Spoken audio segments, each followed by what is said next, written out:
ಇವತ್ತು ಮಕ್ಳ ಜೊತೆ ಡ್ಯಾನ್ಸ್ ಮಾಡಿದ್ದು. Hi friends, welcome back to my mini vlog. ಇವತ್ತು ನಾನು ಮಿನಿ ವ್ಲಾಗ್ನ ನಮ್ಮ ಸ್ಕೂಲಿಂದ ಸ್ಟಾರ್ಟ್ ಮಾಡ್ತಾ ಇದ್ದೀನಿ. ಏನಪ್ಪ ಇವಳು ನೆನ್ನೆ ಮೊನ್ನೆ ಎಲ್ಲ ಕಾಲೇಜ್ ವೀಡಿಯೋಸ್ ಹಾಕಿ ನಮ್ಮ ಸ್ಕೂಲು ಅಂತಾಳೆ, ಏನು ವಿಷಯ ಅಂತ ಯೋಚನೆ ಮಾಡ್ತಿದ್ದೀರಾ? ಯೋಚನೆ ಎಲ್ಲ ಮಾಡೋಕೆ ಹೋಗ್ಬಿಡಿ, ವಿಡಿಯೋ ಕೊನೆವರೆಗೂ ನೋಡಿ ಹೇಳ್ತೀನಿ. ಇವತ್ತು ನಾವು ನಮ್ಮ ಸ್ಕೂಲಲ್ಲಿ ಮಕ್ಕಳನ್ನೆಲ್ಲ ಸ್ಪೆಷಲ್ ಆಗಿ ಟೂರ್ ಕರ್ಕೊಂಡು ಹೋಗಿದ್ದು. ಸ್ಪೆಷಲ್ ಅಂತ ಯಾಕೆ ಹೇಳ್ತಿದ್ದಾರೆ ಅಂತ ಅನ್ಕೋತಿದ್ದೀರಾ? ಸ್ಪೆಷಲ್ ಇದೆ, ಏನು ಗೊತ್ತಾ? ಎಲ್ಲ ಸ್ಕೂಲಲ್ಲೂ ಮಕ್ಕಳನ್ನ ಮಾತ್ರ ಟೂರಿಗೆ ಕರ್ಕೊಂಡು ಹೋಗ್ತಾರೆ, ಆದರೆ ನಮ್ಮ ಸ್ಕೂಲಲ್ಲಿ ಮಕ್ಕಳ ಜೊತೆಗೆ ಪೇರೆಂಟ್ಸ್ನು ಕರ್ಕೊಂಡು ಹೋಗಿದ್ದು. ಏನು ಅರ್ಥವೇ ಆಗ್ತಿಲ್ವೇ ಈ ಕೇಸು? ಶಾಕ್ ಆಗ್ತಿದ್ಯಾ? ಶಾಕ್ ಆಗಲೇಬೇಕು, ಏಕೆಂದರೆ ಇದನ್ನ ನೀವೆಲ್ಲೂ ಕೇಳಿರೋಕ್ಕೆ ಸಾಧ್ಯನೇ ಇಲ್ಲ. ಇದೆಲ್ಲ ಸಾಧ್ಯ ಆಗೋದು ನಮ್ಮ ಹೊಯ್ಸಳ ವಿದ್ಯಾಲಯದಲ್ಲಿ ಮಾತ್ರ. ನೆಕ್ಸ್ಟ್ ನಾವು ನಮ್ಮ ಪೇರೆಂಟ್ಸ್ ಎಲ್ಲ ಜರ್ನಿನ ಸ್ಟಾರ್ಟ್ ಮಾಡ್ತಿದ್ದಂಗೆ ನಮ್ಮ ಪೇರೆಂಟ್ಸ್ ಅಂತೂ ಫುಲ್ ಎಂಜಾಯ್ ಮಾಡಿದ್ರು. ಅಂದ್ರೆ ಯಾರು ಸೀಟ್ ಮೇಲೆ ಕೂತೇ ಇಲ್ಲ.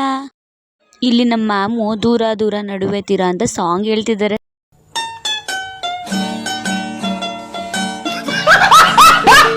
ಈ ಕಡೆ ನಾವು ನಮ್ಮ ಮಕ್ಕಳೆಲ್ಲ ಸೇರ್ಕೊಂಡು ಡ್ಯಾನ್ಸ್ ಮಾಡಕ್ಕೆ ಸ್ಟಾರ್ಟ್ ಮಾಡ್ದು. ಡ್ಯಾನ್ಸ್ ಮಾಡ್ತಾ ಫಸ್ಟ್ ಪ್ಲೇಸ್ ಬಂದಿದ್ದೆ ಗೊತ್ತಾಗಿಲ್ಲ. ನಾವು ಹೋಗಿದ್ದು ಫಸ್ಟ್ ಪ್ಲೇಸೇ ಶ್ರೀರಂಗಪಟ್ಟಣ ರಂಗನಾಥ ಸ್ವಾಮಿ ದೇವಸ್ಥಾನಕ್ಕೆ. ಅಲ್ಲಿಗೆ ಹೋದ ತಕ್ಷಣ ನಮ್ಮ ಮ್ಯಾಮು ಆ ದೇವಸ್ಥಾನದ ಇತಿಹಾಸದ ಬಗ್ಗೆ ಎಲ್ಲ ಪೇರೆಂಟ್ಸ್ಗೂ ಮಕ್ಳಿಗೂ ಹೇಳಕ್ಕೆ ಸ್ಟಾರ್ಟ್ ಮಾಡಿದ್ರು. ನೆಕ್ಸ್ಟ್ ಅಲ್ಲಿಂದ ದರ್ಶನ ಮಾಡೋಣ ಅಂತ ಹೋದ್ರೆ ಜನಸಾಗರ. ಆ ಜನಸಾಗರ ಮಧ್ಯೆ ದರ್ಶನ ಮಾಡ್ಕೊಂಡು ಈಚೆ ಬಂದಾಗ ನಮ್ಮ ಪೇರೆಂಟ್ಸ್ ಏನಂತಿದ್ರು ಕೇಳಿಸ್ಕೊಳ್ಳಿ. ಅಂದರೆ ನಮ್ಮ ಸ್ಕೂಲಿಂದ 2 ಬಸ್ ಮಾಡಿದರು. ನಾನು ಒಂದು ಬಸ್ಸಲ್ಲಿದ್ದೆ ಅಂತ ಇನ್ನೊಂದು ಬಸ್ ಪೇರೆಂಟ್ಸು ಈ ರೀತಿ ಹೇಳ್ತಾ ಇದ್ರು. ನೆಕ್ಸ್ಟ್ ಅವ್ರ ಬಸ್ಗೆ ಹೋಗೋಣ ಅಂತ ಅಂದ್ಕೊಂಡು ಅಲ್ಲಿಂದ ನೆಕ್ಸ್ಟ್ ನಾವು ಹೊರಟಿದ್ದೆ ನಿಮಿಷಾಂಬ ದೇವಸ್ಥಾನಕ್ಕೆ. ನಿಮಿಷಾಂಬ ದೇವಸ್ಥಾನದಲ್ಲಂತೂ ನಮಗೆ ದರ್ಶನ ಸೂಪರಾಗಿ ಆಯಿತು. ಬಟ್ ನನಗೆ ಒಂದು ಡೌಟ್ ಬಂತು.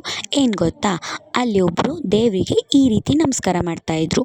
ಇದು ಯಾವ ರೀತಿ ನಮಸ್ಕಾರ ಅಂತ ನನಗಂತೂ ಗೊತ್ತಿಲ್ಲ. ನಿಮ್ಗೇನಾದರೂ ಗೊತ್ತಿದ್ರೆ ಕಮೆಂಟ್ ಮಾಡಿ. ನೆಕ್ಸ್ಟ್ ನಾವು ಅಲ್ಲೇ ಟಿಫನ್ ಮಾಡೋಕ್ಕೆ ಅಂತ ನಾವು ನಮ್ಮ ಪೇರೆಂಟ್ಸ್ ಎಲ್ಲ ವೆಯ್ಟ್ ಮಾಡ್ತಿದ್ದು. ಆವಾಗ ನೋಡಿ ನಮ್ಮ ಪುಟಾಣಿ ಇದನ್ನು ತೊಗೊಂಡ ಮ್ಯಾಮ್ ಅಂತ ತೋರಿಸ್ತಿದ್ರು. ನೆಕ್ಸ್ಟ್ ನಾವು ಯಾವ್ಯಾವ ಪ್ಲೇಸ್ಗೆ ಹೋಗಿದ್ವಿ, ಹಾಗೆ ನಮ್ಮ ಪೇರೆಂಟ್ಸು ಮಕ್ಕಳೆಲ್ಲ ಎಷ್ಟೆಲ್ಲ ಎಂಜಾಯ್ ಮಾಡಿದ್ರು ಅಂತ ನೆಕ್ಸ್ಟ್ ವಿಡಿಯೋದಲ್ಲಿ ಅಪ್ಲೋಡ್ ಮಾಡ್ತೀನಿ. ಅಲ್ಲಿವರೆಗೂ ವೆಯ್ಟ್ ಮಾಡ್ತಾ ಇರಿ.